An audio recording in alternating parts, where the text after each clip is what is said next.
Haribol. This morning we'll be reading from the Srimad Bhagavatam, second canto, chapter 7, verse 4. 274 Srimad Bhagavatam.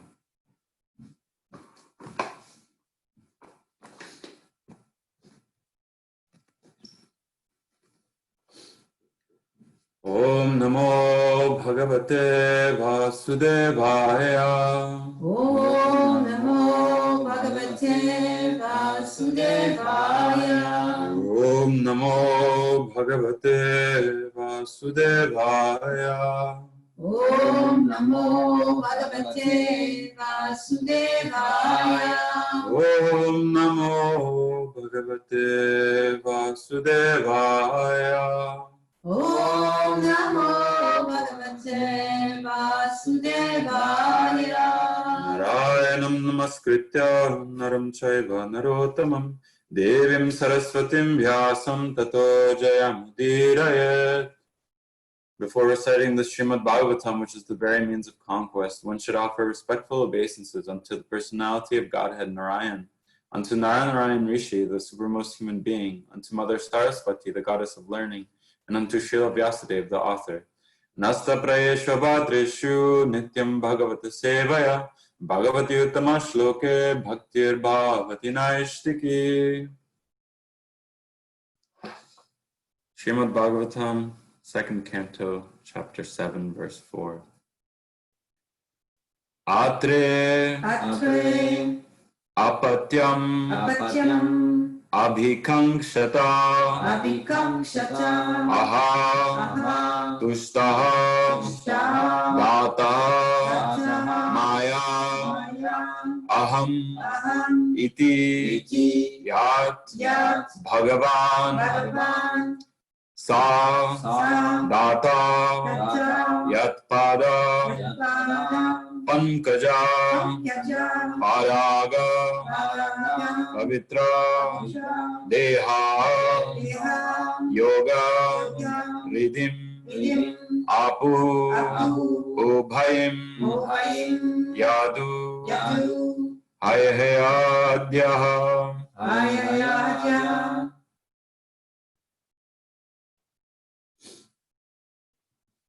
Atrerapatyam abhikankshata ahatushto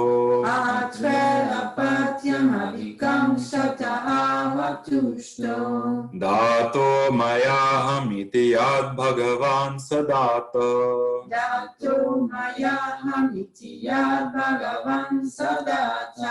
yat pada pankaja paraga pavitra deha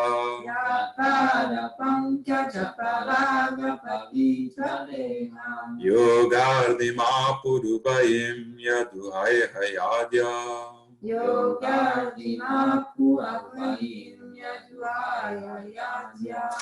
Atrerapatyam abhikankshata hatushto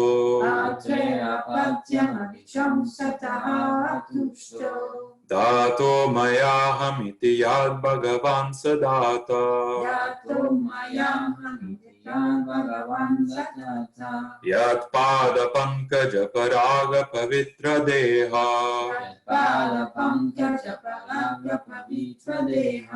yogardhima purubhayim yaduhai hayadya.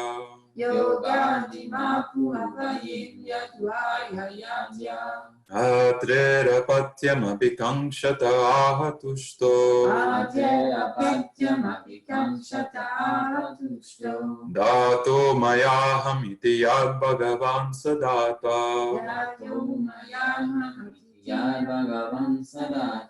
yat pada pankaja paraga pavitra deha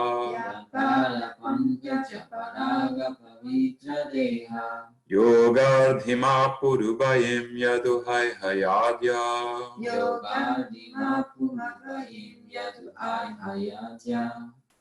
Atrerapatyam abhikankshata ahatushto Atrerapatyam abhikankshata ahatushto dato mayaham iti yad bhagavan sadata dato mayaham iti yad bhagavan sadata yat pada pankaja paraga pavitra deha. Yat pada pankaja paraga pavitra deha. Yogardhima purvayim yaduhai hayadya. Yogadhima purvayim yaduhai hayadya. Atrerapatyamabhikam shatahatusto. Adrerapatyam abhikaṅśata ahatushto. Dato mayahamiti yad bhagavan sadata. Dato mayahamiti yad bhagavan sadata. Yat pada pankaja paragya pavitra deha. Yat pada pankaja paraga pavitra deha. Yogaudima purvayim yadu ayadya. Yogadhima purvayim yaduhai hayadya. Atre apatyam abhikaṅsata ahatushto. Adrerapatyam abhikaṅsata ahatushto. Dato maya hamiti yad bhagavan sadatta. Dato mayahamiti yad bhagavan sadata. Yat pada pankaja padraga pavitra deha. Yat pada pankaja paraga pavitra deha. Yogardhim apurvayim yaduhai hayadya.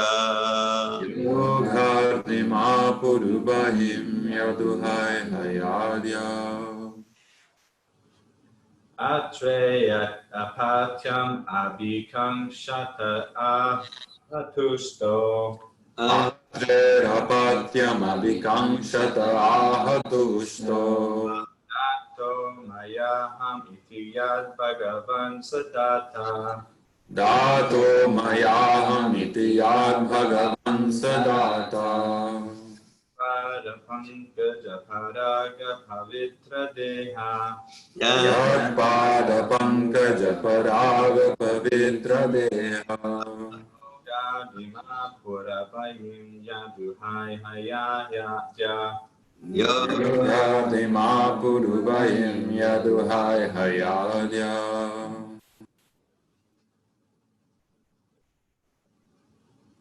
Anyone else online that would like to recite the verse?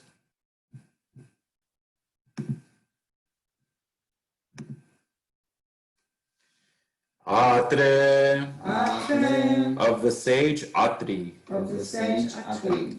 Apatyam, Apatyam issue. Issue. Abhikaṅsataha, Abhikaṅsata. having prayed for. Having prayed for. Aha, Aha. said it. Said. Tushtaha, Tushaha. being satisfied. Being satisfied. Dataha, Data. given over. Given over. Over. Maya, Maya. by me. Mine. Aham, Aham. myself. Myself. Iti, Iti. thus. Thus. Yat, Yat. because. Because. Bhagavan, Bhagavan. the personality of Godhead. The personality of Godhead. Sa, he. He. Data, Data. Datatreya. Datatreya. Yatpada, Yatpada. one whose feet. One whose feet. Pankaja, Pankaja. lotus. Lotus. Paraga, Paraga. dust. Dust. Pavitra, Pavitra. purified. Purified. Deha, Deha. body. Body. Yoga, Yoga. mystic. Mystic. Ridim, Rhythm. opulence. Opulence. Apu, Apu. gut. God. Ubhayim, Ubhayim. for both the worlds. For both the worlds. Yadu, Yadu. the father of the Yadu dynasty. The father of the Yadu dynasty. Haiheya Adya, Haya Adya. and others like King Haiheya. And also like King Aya. Translation. The great sage Atri prayed for offspring, and the Lord, being satisfied with him, promised to incarnate as Atri's sons, Datatreya, Data, the son of Atri. And by the grace of the lotus feet of the Lord, many Yadus and Haiheyas, etc., became so purified that they obtained both material and spiritual blessing. So this is a continuation of our reading in the Srimad Bhagavatam. We're on Canto 2, Chapter 7, Text 4. This chapter is titled Scheduled Incarnations with Specific Functions. The purport to the verse by His Divine Grace A.C. Bhaktivedanta Swami Srila Prabhupada. Transcendental relations between the personality of Godhead and the living entities are eternally established in 5 different affectionate humors, which are known as Shanta, Dasya, Sakya, Vatsalya, and Madhurya. The sage Atri was related with the Lord in the affectionate Vatsalya humor, and therefore, as a result of his devotional perfection, he was inclined to have the personality of Godhead as his son. The Lord accepted his prayer, and he gave himself as the son of Atreya. Such a relation of sonhood between the Lord and his pure devotees can be cited in many instances. And because the Lord is unlimited, he has an unlimited number of father devotees. Factually, the Lord is the father of all living entities, but out of transcendental affection and love between the Lord and his devotees, the Lord takes more pleasure in becoming the son of a devotee than in becoming one's father. The father actually serves the son, whereas the son only demands all sorts of services from the father. Therefore, a pure devotee who is always inclined to serve the Lord wants him as the son, and not as the father. The Lord also accepts such service from the devotee, and thus the devotee becomes more than the Lord. The impersonalists desire to become one with the Supreme, but the devotee becomes more than the Lord, surpassing the desire of the greatest monist. Parents and other relatives of the Lord achieve all mystic opulences automatically because of their intimate relationship with the Lord. Such opulences include details of material enjoyment, salvation, and mystic powers. Therefore, the devotee of the Lord does not seek them separately, wasting his valuable time in life. The valuable time of one's life must therefore be fully engaged in the transcendental loving service of the Lord. Then, other desirable achievements are automatically gained. But even after obtaining such achievements, one should be on guard against the pitfall of offenses at the feet of the devotees. The vivid example of Haiheya, who achieved all such perfection of devotional service, but because of his offense at the feet of a devotee, was killed by Lord Parashuram. The Lord became the son of the great sage Atri and became known as Dattatreya.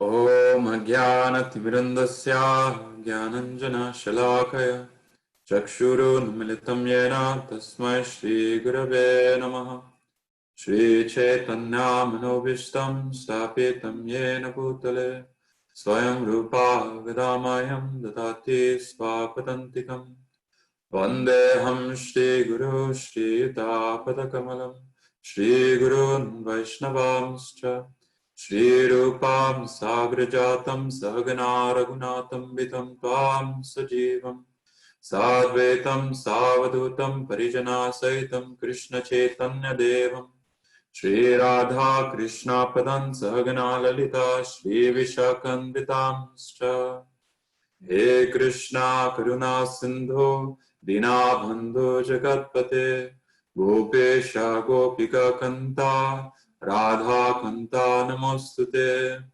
Tapta Kanchana Gaurangi Radhe Vrindavaneshwari Vrishabhanu Sute Devi Pranamami Hari Priye Pancha Kalpatarubhyascha Kripa Sindho Vyevacha Patitanam Bhavanebhyo Vaishnavebhyo Namo Namaha Namo Vishnu Padaya Jai Shri Krishna Chaitanya Prabhu Nityananda Shri Advaita Garadhara Shivasari Gaura Bhakta Vrinda Hare Krishna Krishna Krishna Hare Hare Hare Rama Rama Rama Hare Hare Namo Vishnu Padaya Krishna Prishtaya Bhutale Srimate Bhaktivedanta Swami Nityanamine Namaste Saraswati Deve Gauravani Pracharine Nirvishesha Shunyavadi Pasvitadeshtarine.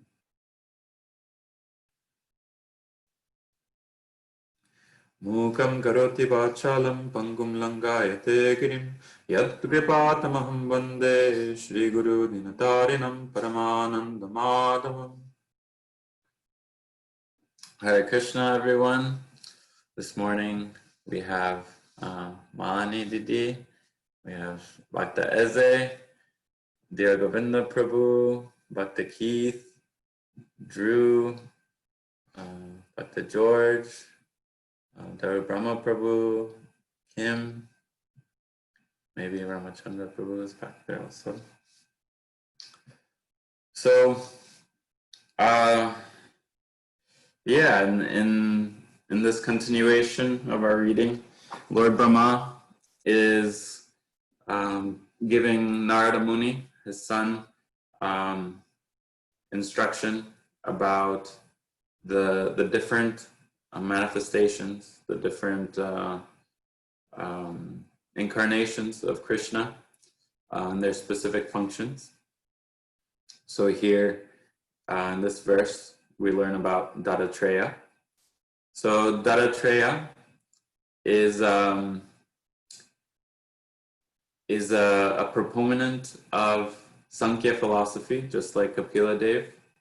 He, in this form, he enlightens humanity about understanding reality as it is, understanding the difference between spirit and matter. Sankhya philosophy is just an understanding what is, what's not, taking into account all different elements and aspects of this existence. So I'll share a little bit of where Dattatreya shows up in Vedanta and in the Srimad Bhagavatam and Srila Prabhupada's books. So in the 6th canto, chapter 8, verse 16, this is within the Narayan Kavacha. It is stated, "May Lord Dattatreya, the master of all mystic power, protect me from falling while performing bhakti yoga." So taking refuge in this aspect of Krishna as the master of all mystic power to protect us while we're endeavoring to perform bhakti. Then again in Gajendra's prayers, Gajendra the elephant, in a time of so much suffering and in a perilous situation, he cries out in surrender to Lord Vishnu, to Krishna, and he says, "I offer my respectful obeisances to Lord Vasudev, who is all-pervading, to the Lord's fierce form as Lord Nrsimhadev, to the Lord's form as an animal, Lord Varahadev, to Lord Dattatreya, who preached impersonalism." And in chapter 8, canto, in the 8th canto, chapter 14, it said, "The Supreme Personality of Godhead also appears as incarnations in different yugas. He appears as Sanaka, Sanatan, Yajnavalkya, Dattatreya, and others, and thus he gives instructions in spiritual knowledge, prescribed duties, principles of mystic yoga, and so on."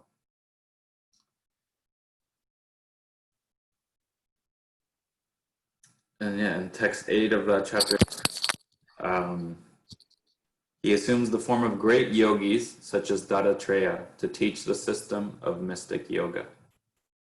So Anasuya, the wife of sage Atri, in the 1st canto, chapter 3, verse 11, it said that she prayed before Lord Brahma, Vishnu, and Shiva, saying, "My lords, if you're pleased with me, and if you desire me to ask from you some sort of blessings, then I pray that you can bind together to become my son."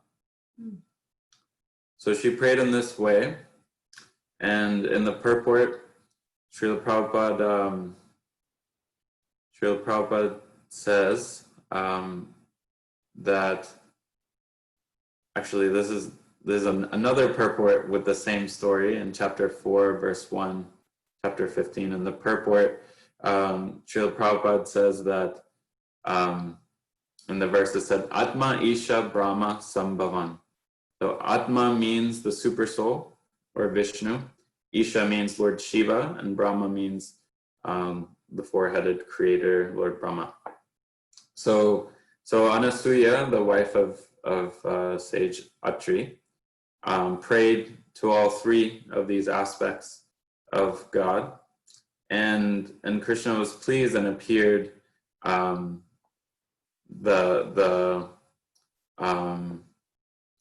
Vishnu Tattva, Atma, was Datatreya. The Shiva Tattva, or part of Shiva, was Soma. And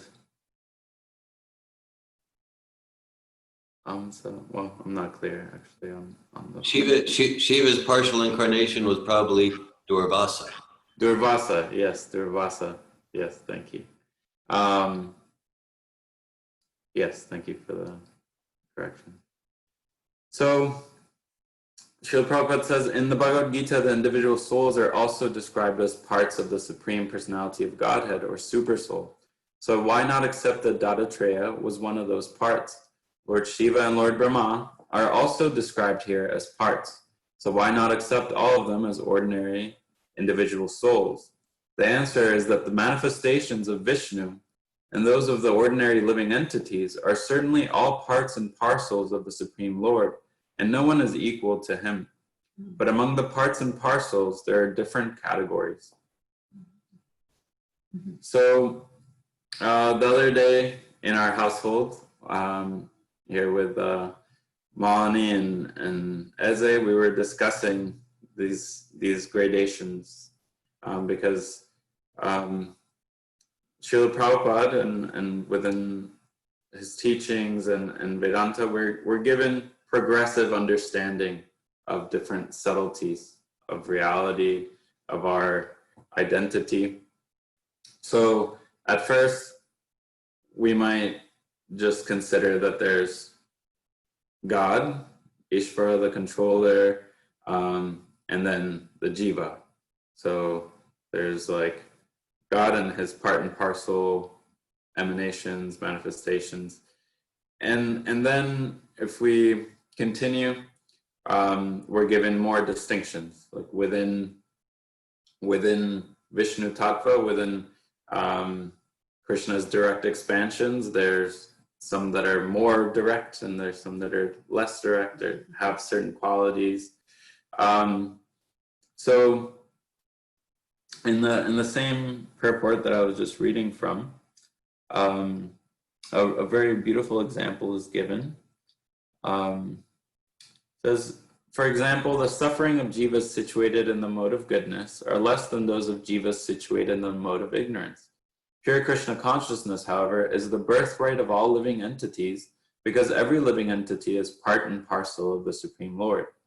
The consciousness of the Lord is also in that part and parcel, and according to the proportion to which that consciousness is cleared of material dirt, the living entities are differently situated. In the Vedanta Sutra, the living entities of different gradations are compared to candles or lamps with different candle power. For example, some electric bulbs have the power of 1,000 candles, and some have the power of 500 candles. Some the power of 100 candles, some 50 candles, etc. But all electric bulbs have light.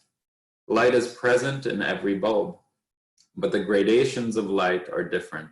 Similarly, there are gradations of Brahman.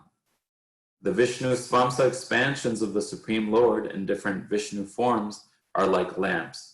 Lord Shiva is also like a lamp, and the supreme candle power, or the 100% light, is Krishna. The Vishnu Tattva has 94%, the Shiva Tattva has 84%, Lord Brahma has 78%, and the living entities are also like Lord Brahma. But in the conditioned state, their power is still more dim. There are gradations of Brahman, and no one can deny this fact. Therefore, the words Atmesha Brahma Sambhavan indicate that Datatreya was directly part and parcel of Vishnu, whereas Durvasa and Soma were part and parcels of Lord Shiva and Lord Brahma. So here we get an understanding that, where consciousness is in this spectrum, and the more we remove the mud encrusted on the diamond, the brighter that light of God, that light of Krishna, that is conscious and is consciousness and is who we are, can shine through.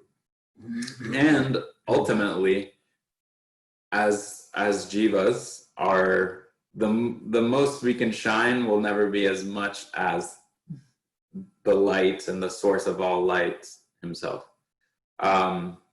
And Krishna, as being that light, he expands and manifests in different forms to perform different pastimes and functions, and those personalities have a different spectrum and capacity to shine. And we're all seeking that, like, perfection.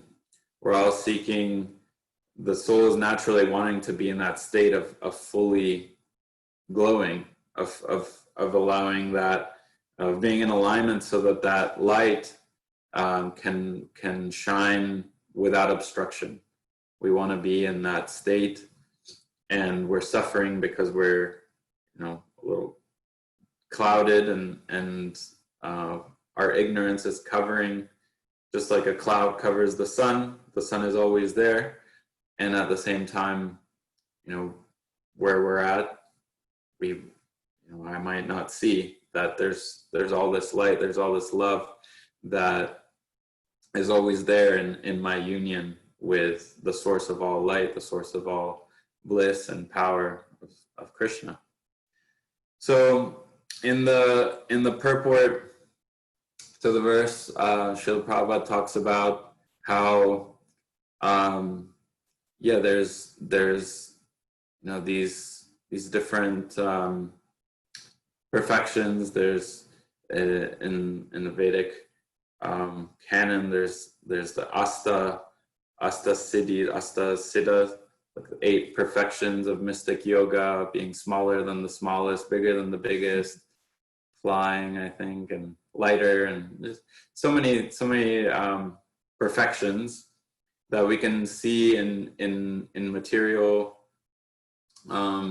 relation with the world. We endeavor for these things. We endeavor to be smaller than the smallest. We create microscopes and all sorts of things to acquire knowledge, to better understand things, to build things. We've engineered the ability to fly. We can create enormous buildings and make ourselves big on screens, and we found ways of manipulating material nature, material energy, to accomplish these yogic perfections. And what the understanding that I think we're being given in the Srimad Bhagavatam, in the Bhagavad Gita, by our parampara, by Srila Prabhupada, is that hankering, endeavoring to acquire these powers, this level of consciousness, is a little backwards. If we do that, we tend to get carried away. It becomes somewhat of a selfish pursuit, and the understanding we're given is that there's inherently God's light is inherently with us. It's our birthright. It's what we are. And if we just serve Krishna, if we just allow for that natural relationship to become manifest, we clear our hearts and practice devotional service through chanting, through remembering Krishna, through purifying our hearts and minds through his name and the association of devotees, and develop sattvic habits to support us in that, then naturally we obtain all these perfections. We obtain all the knowledge to serve. If Krishna wants to empower us to do miracles of us, our service, that'll happen. Just naturally these things happen, and there's examples of that throughout the Srimad Bhagavatam. For example, Prahlad Maharaj, if we compare Prahlad Maharaj and his father Hiranyakashipu, Hiranyakashipu is a great yogi mystic. He's incredible, like so venerable in so many ways. Actually, he's like so controlled, performs austerities for thousands of years in meditation, stands on one foot for millennia, and does so many things. And his intention, however, is power. He just wants power. He wants to be the greatest. He wants to liberate himself from suffering, the suffering of death. He wants to avoid death. He wants to avoid feeling weak and small. He's just like, I want to be the most powerful being in the universe. And I want to be immortal.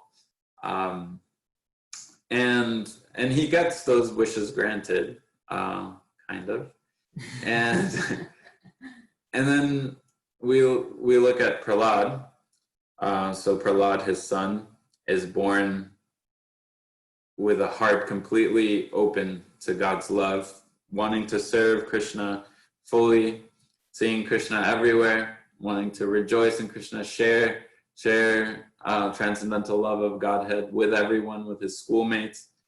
And we see immediately that Hiranyakashipu isn't all-powerful and impervious, because he's immediately so agitated by this. He's like so controlled by this thing just being like not how he wants it, and he's so angry, and his ego is so hurt that his son is like looking up to Vishnu, to Krishna, and he thinks that God is bigger than his own dad, and he's like so perturbed.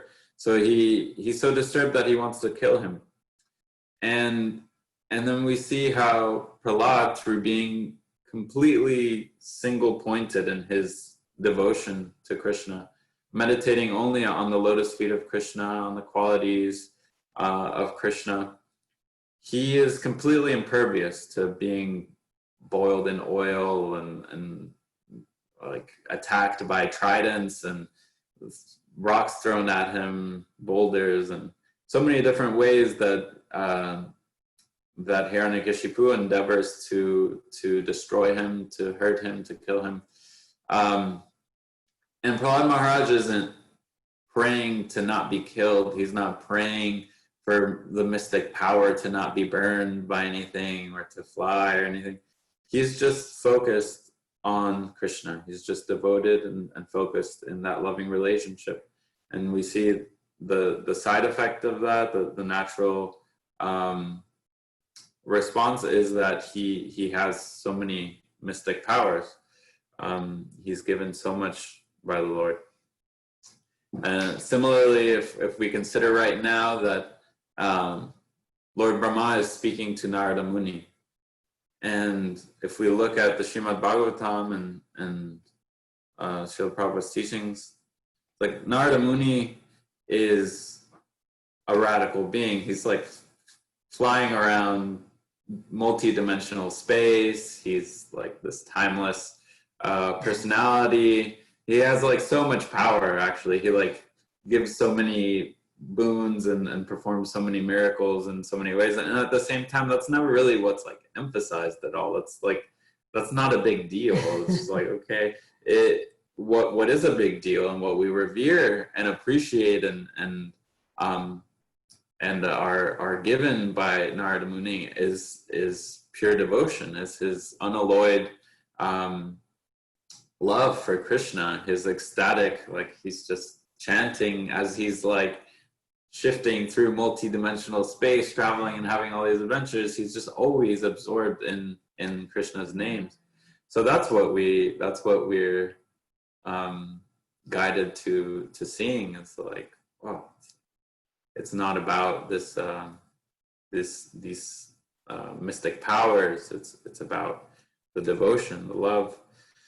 And in the Srimad Bhagavatam, even in the first verse of the Srimad Bhagavatam, in the statement Janmadi Asya Yata, that this absolute truth, Krishna, is everything He is the source of the creation, sustenance, destruction of the material universe and all its emanations, and in that he is the origin of all power and of all rasas, of all relationship, of all the enjoyment that can come from relationships. So in the verse here, we're also Prabhupada gives us the five principal rasas, the five principal ways in which one is lovingly in relationship with the divine. So one can be in this relationship in Shanta Ras or Shanta Bhakta, in a neutral humor, in a neutral position, or Dasya Bhav, this feelings of servitude, I'm your servant. Sakya Bhav, a humor of friendship, there's like this equality and a loving exchange in the mood of friendship. And then there's Vatsalya. So this Vatsalya Ras, Vatsalya Bhaktas are those who endeavor to have this relationship of loving exchange through having God as their child, like this affection of a father or mother towards their son. And then Madhurya Ras, this loving conjugal love with God, this exchange of lovers, fully surrendered to Krishna. So in this verse, what's emphasized is Vatsalya Ras. So this Vatsalya Ras, it's wonderful how Srila Prabhupada is saying Krishna is the father. Krishna is the father to everything, to all living entities, to all consciousness. He's the original father. And the devotee, understanding that Krishna is the source and father of everything, has so much love that they want to serve Krishna because they see Krishna's given me everything. Krishna is everything, and I would not exist. I could not eat. Krishna is providing so much. Like, I want to give to Krishna. I want to serve Krishna as Krishna's mother, as Krishna's father. So, it's said there are unlimited ways in which this occurs, and so many devotees are desiring this, and Krishna, when they've achieved like a pure devotion, he joyfully accepts this role. So here for Sage Atri and his wife, he comes as Dattatreya. For Devaki, Vasudev, Nanda Baba, Yashoda, he comes as Krishna. And he performs such sweet pastimes with his devotees in this mood. I'll share a little bit more about the rasas before going a little bit more into Vatsalya.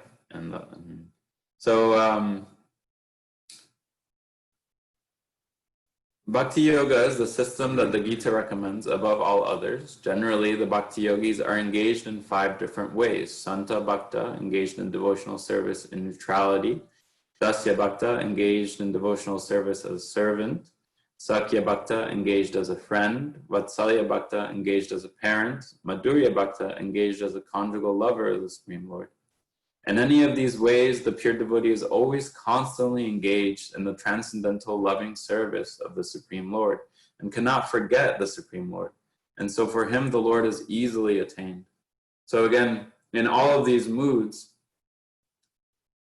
one is completely fixated on the Supreme Personality of Godhead. In whatever one of these moods and flavors of relationship, the key component is that there is nothing but this loving exchange. And so that's why all things are easily attained. If one is in direct relationship and complete surrendered service with the source of everything, then everything else just naturally comes, flows, and is. there's no extra work that need to be done to obtain those things. In text 14 of the Bhagavad Gita, it says, Anya cheta satatam yo mam smarati nityasa tasyaham sulabha parta nitya yuktasya yogina. For one who remembers me without deviation, I am easy to obtain, O son of Pritha, because of his constant engagement and devotional service. So in the first canto of the Bhagavatam, chapter 1, verse 3, and a purport, Srila Prabhupada says, every living entity, beginning from Brahma, the firstborn living being within the material world, down to the insignificant ant, desires to relish some sort of taste derived from sense perceptions. These sensual pleasures are technically called rasas. Such rasas are of different varieties. In the revealed scriptures, the following 12 variety of rasas are enumerated. So we're given 5 principal rasas, and as I was saying before, there's always a little bit more detail and distinction. So here we're given 12. So the first one, Rodra, anger, Adbhuta, wonder, Shringar, conjugal love, Hasya, comedy, Vira, chivalry, Daya, mercy, Dasya, servitorship, Sakya, fraternity, Bhayamika, horror, Bibhatsa, shock, Santa, neutrality, Vatsalya, parenthood. The sum total of all these rasas is called affection or love. Primarily, such signs of love are manifested in adoration, service, friendship, paternal affection, and conjugal love. And when these 5 are absent, love is present indirectly in anger, wonder, comedy, chivalry, fear, shock, and so on. For example, when a man is in love with a woman, the rasa is called conjugal love. But when such love affairs are disturbed, there may be wonder, anger, shock, or even horror. Sometimes love affairs between 2 persons culminate in ghastly murder scenes. Therefore, the rasas were originally exchanged between the spiritual living being and the spiritual whole, the Supreme Personality of Godhead. The spiritual exchange, or rasa, is fully exhibited in spiritual existence between living beings and the Supreme Lord. The Supreme Personality of Godhead is therefore described in the Shruti mantras, Vedic hymns, as the fountainhead of all rasas. When one associates with the Supreme Lord and exchanges one's constitutional rasa with the Lord, then the living being is actually happy. So, yeah, we're all seeking different flavors, different sensual experience, and we're doing so in a way that's generally disconnected from the Supreme Source and the source of all rasa, the source of all relationship, flavor, texture, relishable mood. And so because we're doing that within relationships and objects that are temporary, not connecting it to the whole, then it's bound to fail. It's not sustainable. But when one directs this desire for tasting these flavors, for enjoying food, or enjoying love between father and son, or man and woman, or something like this, and puts Krishna in the center, puts developing love for Krishna in the center, then this flavor becomes rich and full, and not just like an impermanent, empty thing. And then we can become truly happy. And it's stated in the purport to the verse we read, and throughout so much Vaishnav poetry and philosophy, that when one is in the state of pure devotional love, regardless of the rasa, but especially in Vatsalya or Madhurya, then God, Krishna, the all-powerful, all-majestic source of all mystic powers, actually becomes subservient to the devotee. So he actually takes this role as son, as lover, that's sometimes, shy or scared. So when Krishna, out of the love that Yashoda and Nanda Maharaj have for him, he chooses to exchange with them in this Vatsalya Bhav and appear as their son. He just relishes in that relationship, and he doesn't pretend that he's God. They're also not thinking that he's God, although they have some sense that something's up with their son. He's kind of interesting, does really miraculous things, but because of this potency of Yogamaya, Krishna allows for a loving exchange to happen without this Aishvarya, without them thinking like, whoa, my son is God, and like I have to just worship him and be like kind of in just awe and reverence all the time. They're treating him like any mother would treat their son, just with so much dedication, surrender, and love. And Krishna even is scared of Mother Yashoda. So one name of Krishna is Damodar. So in this name, there's the one of the roots is Udar, which is like belly. So at one point, Krishna is being naughty. So Mother Yashoda wants to tie him to a mortar so he'll stop running around and being naughty. So she struggles for that for a bit because Krishna is a trickster and he keeps making the rope too short and all these things. But finally, because she loves him so much, and it's all out of just pure love. It's not her desire to control him. It's not her desire to be the greatest or anything. Her only desire is to serve and love Krishna. So because of that, Krishna allows her to bind him. And so this name Damodar is this like very affectionate name that the devotees relish in, seeing how this almighty God actually takes this subservience to their pure devotee in order to relish in this beautiful exchange. And Mother Yashoda even chases Krishna with a stick at one point, and he's so scared, like he's like relishing even this fear. And so we can see it's like, he's the source. Ham Sarvasya Prabhu, he's like the source of all spiritual and material universe and all beings. And he's also this little boy that's running away from his mother, scared, with tears in his eyes. And that this all happens through this complete surrender and love that Mother Yashoda has for him. So Krishna allows for his devotees to bind him. This is the only way that Krishna can actually be conquered.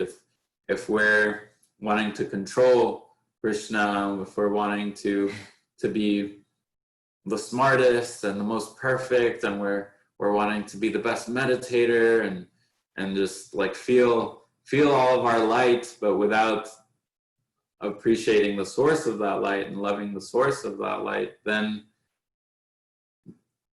generally we'll ultimately end up back in illusion. We'll end up suffering, and it's when we shift, when that shift happens between I want to be the greatest, or even I want to be free.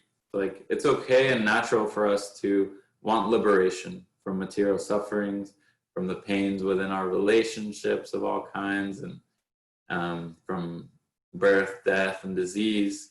Naturally, we want to liberate ourselves from the suffering inherent in these things. And many do so in different ways, through acquiring knowledge of understanding what's real, what's not. I'm conscious, and this is matter, and so I'm beyond matter, and we can do all sorts of asanas and yoga to understand that we're the experiencer of our bodies, and we're not our bodies, and in that there's so much bliss that we can experience. And at the same time, it's all incomplete until we turn all of that understanding and love onto its source. And then it's like a direct channel and perfect conduit, an eternal relationship that just keeps giving and receiving. And that is our natural constitutional position, is to be in pure, unalloyed love for God. That is our birthright. It is what we are, and the more we aspire through devotional service to reveal that to ourselves, to surrender to that inherent nature, then all mystic power, all wealth, all opulence, all these things just naturally flow. Yeah, that's all I'll share. Hare Krishna. Thank you for your attention. Any questions, comments? Questions? Yes, I have a raised hand here from Daru Prabhu. Yes, thank you. When you were giving the history of Dattatreya from the did you just go through the whole the Bhagavatams only? I suppose, right? Yeah, I just cited a few different instances in the Srimad Bhagavatam where Dattatreya is mentioned. I mean, you did every one, and there wasn't many, right? You did every one within the Bhagavatam. There really wasn't many, was there? I did every one, but I did look through a few, and I actually couldn't find a more thorough pastime. I'm not sure if there is. Right. Yeah. Yeah. So another question then is, well, I thank you for that. I didn't understand that when she prayed from Lord Brahma and Lord Shiva and someone else, did she get 3 children or 2 or 1? What happened? I don't recall. My understanding is 3. Yeah, that she received 3 children. Okay, Durvasa was one of them, right? Durvasa? Yeah, Durvasa, Soma, and Dattatreya. Okay, he's not one of them. Okay, I wasn't sure about that one. That's all. Thank you very much. Appreciate it. Thank you, Prabhu. Hare Krishna. Hare Krishna. This was the pastime. It's described in the 4th canto, I think 1st chapter, and Atri Muni. Yeah, he was praying to the Supreme, but he didn't quite know who the Supreme person was.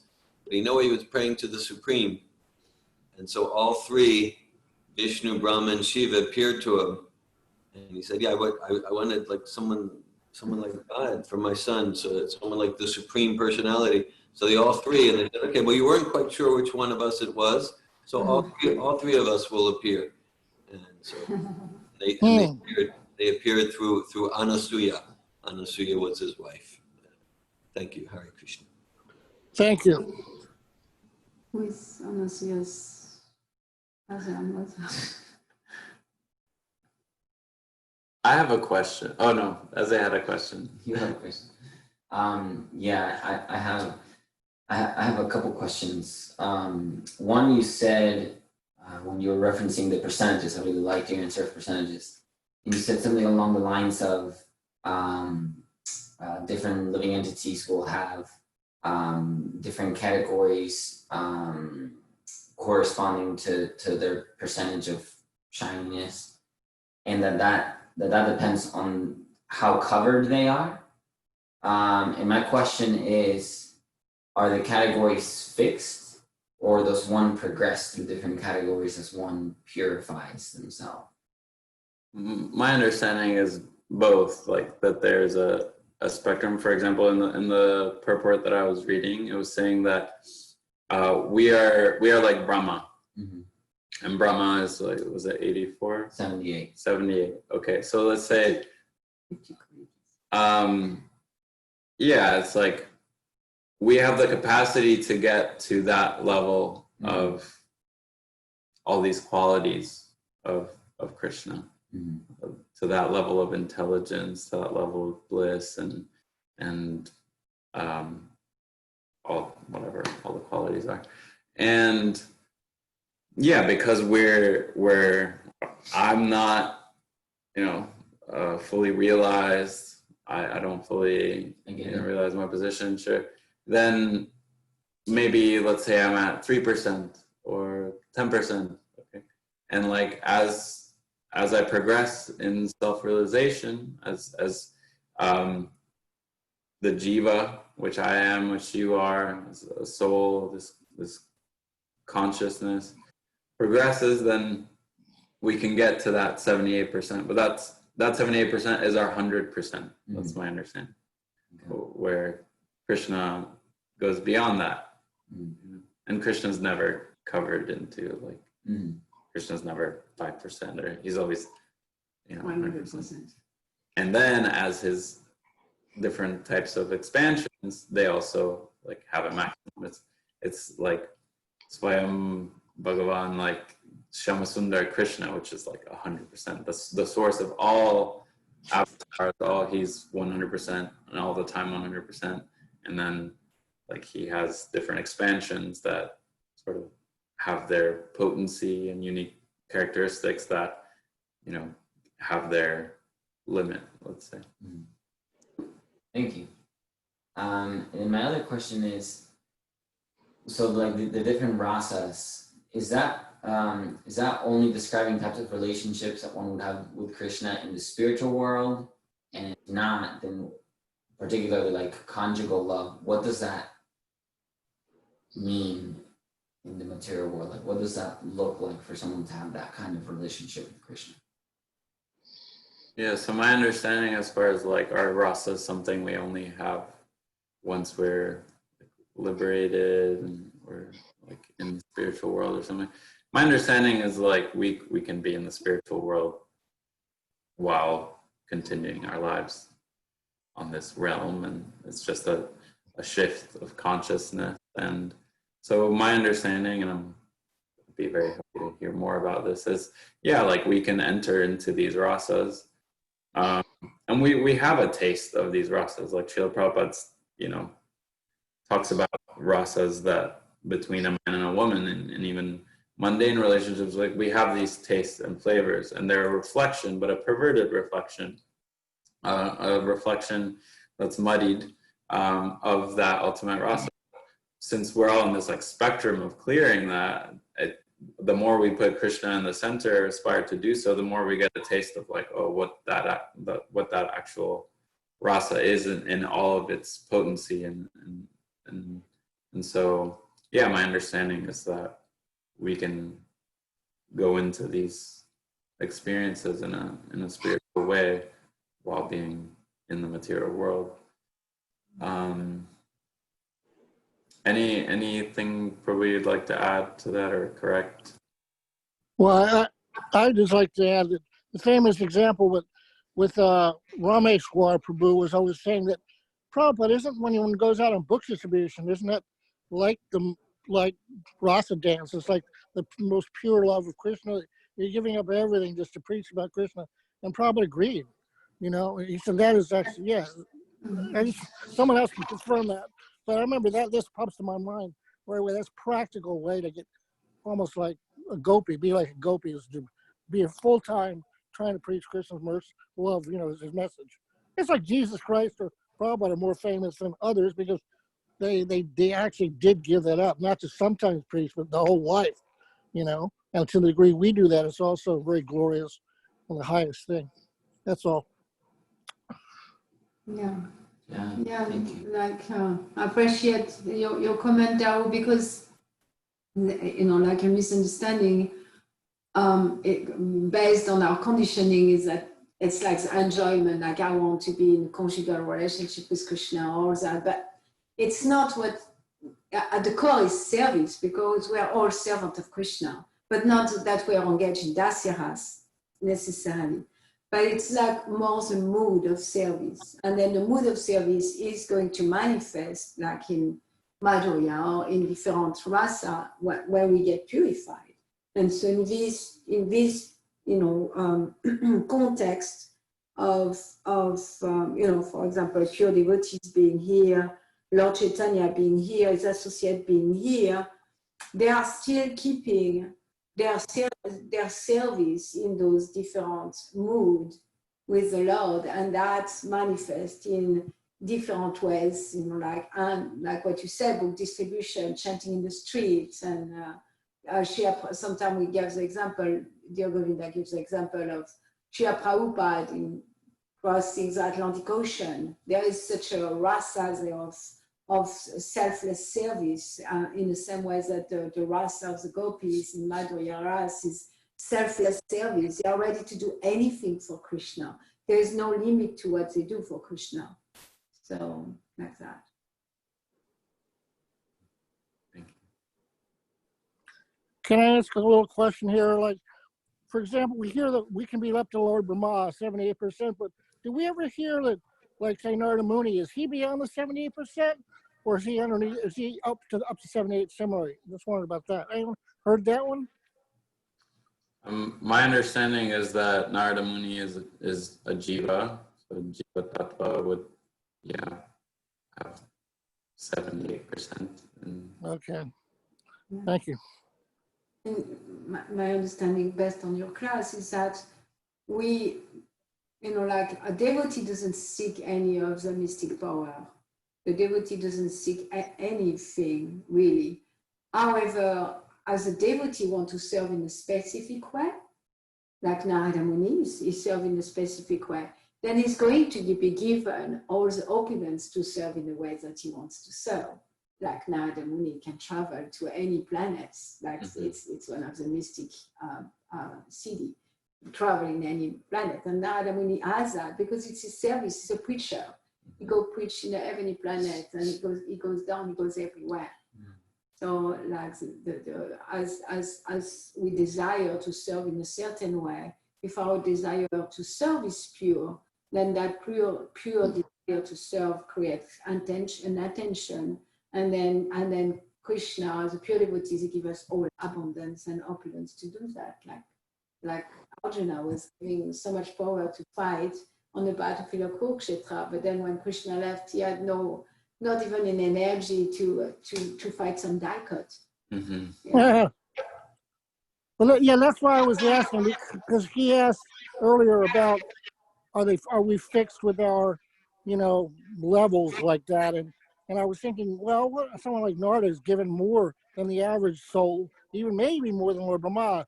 Lord Brahma, we don't hear, just travels everywhere all the time.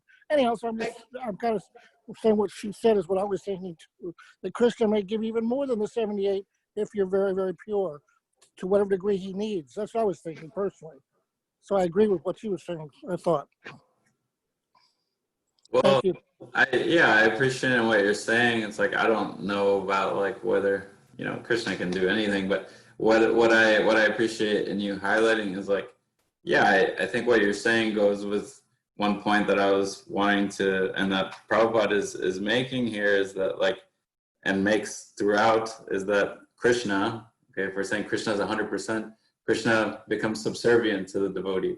So, like these percentages, from my understanding, are given to get us to kind of understand, make some distinctions and not think that we're God and all these things, and understand that how God manifests, and at the same time we're being told like a devotee transcends all this in a way. Krishna allows for that. Krishna allows for himself to be bound. So, in a way, Krishna can empower someone to bind him. Yeah, to give him all the cities if he wants to, and even more than Brahma normally has, for example. Prabhupada may know exactly what to say to someone, only because Krishna's here, say this now. And we may do that ourselves, even little people like us. We'll say something we didn't even plan, but we speak exactly what the person who came to Krishna consciousness needed to hear. And we're being used as a nice, instrument because we're wanting to be used that way. A little point, sorry. Thank you. Mm-hmm. Thank you. I have a question. Yeah, Stephanie, hi. Okay, here. I'm curious, sorry, maybe getting some feedback. I'm curious what it means to bind, like for the devotee to bind Krishna. And I'm also curious about the spirit of devotion that I hear about so much, that I believe I am connected to, but also I want to hear more about that consciousness. And like it sounds like serving Krishna in a spirit of gratitude and curious, yeah, what anyone has to share about that. Specifically for like the purpose of like being in more of a spirit of devotion when I'm chanting, because I've heard from one devotee friend that it's like he chants in a spirit of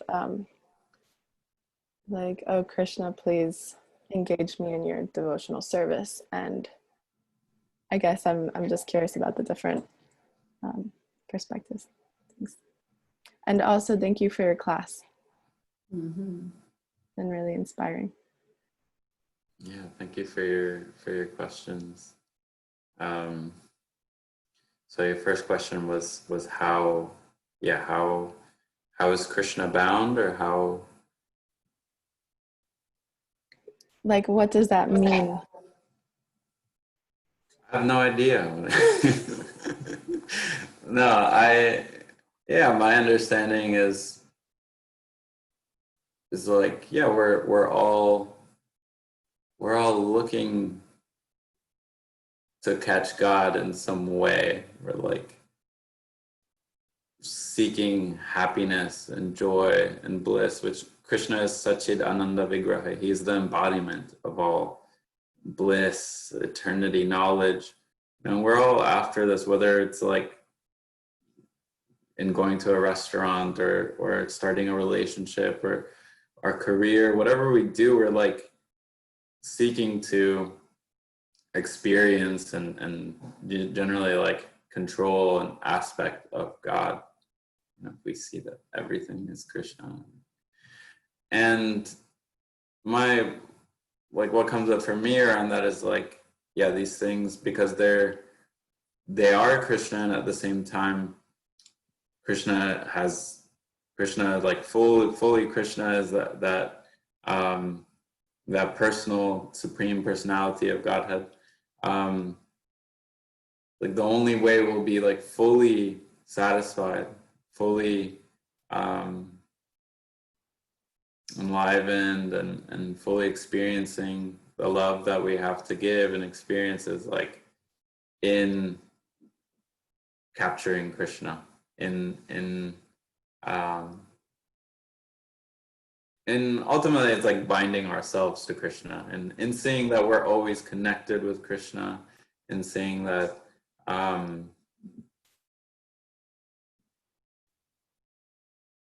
and so we can go around like trying to, it's not that we try to bind Krishna, it's that we endeavor to serve Krishna, to love, like you said, and chant in the spirit of like engage me in your service. And then naturally, it's like without forcing it, then Krishna allows himself to be experienced by us fully, to relish in that relationship. Anything you want to? Did that answer your question? Yeah, it seems like maybe you answered both questions together. Devotion and binding, I guess they're the same thing in a way.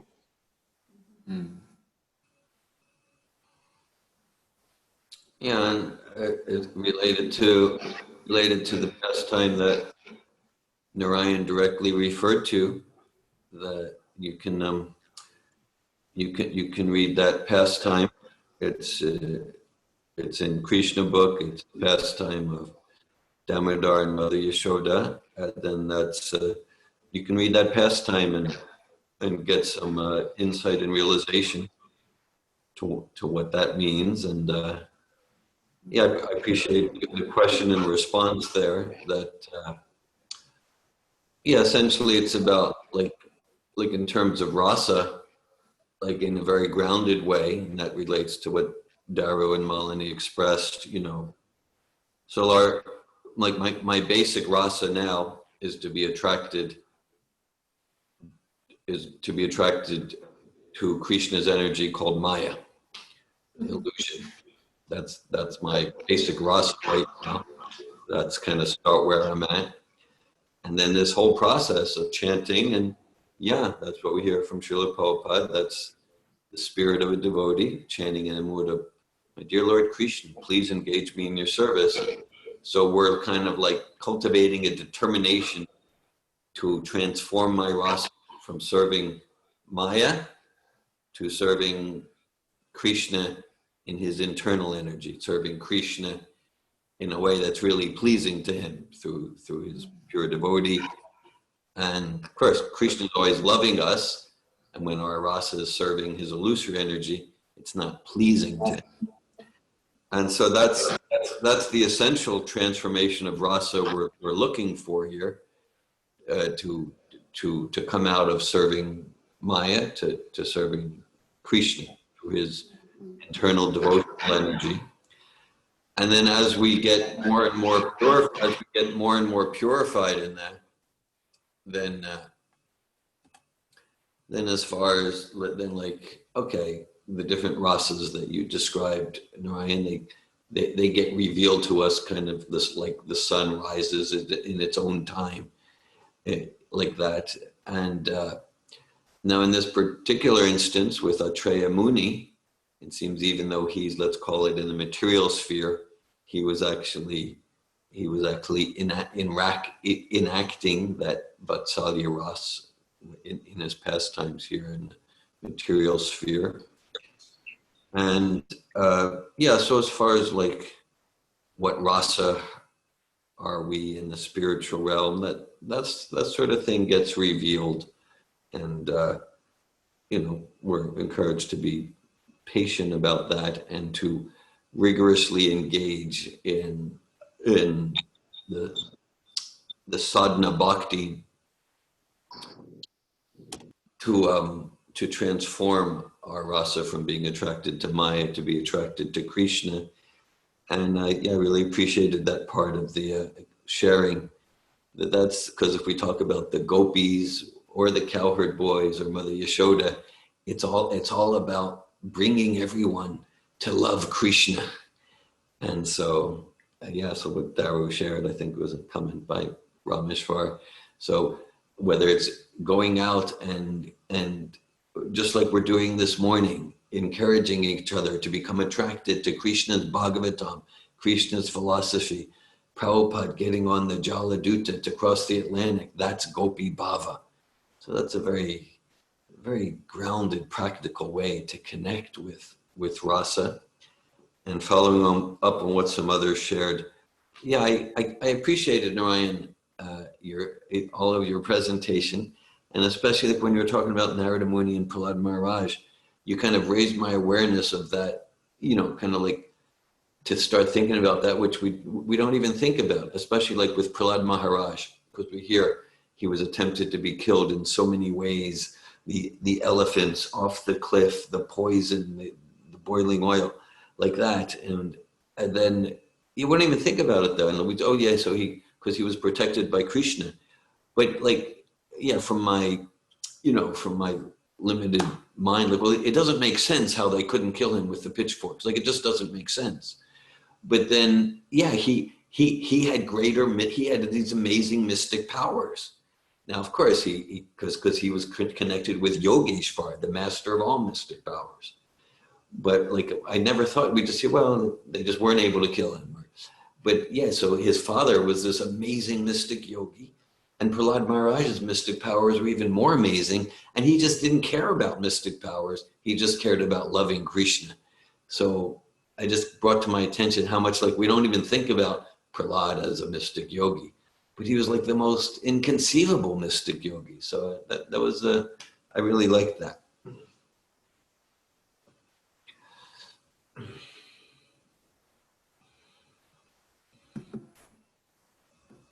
All right, thank you. Any other comments or questions before we close? All right, thank you everyone. Srimad Bhagavatam ki jai, Prabhupada ki jai.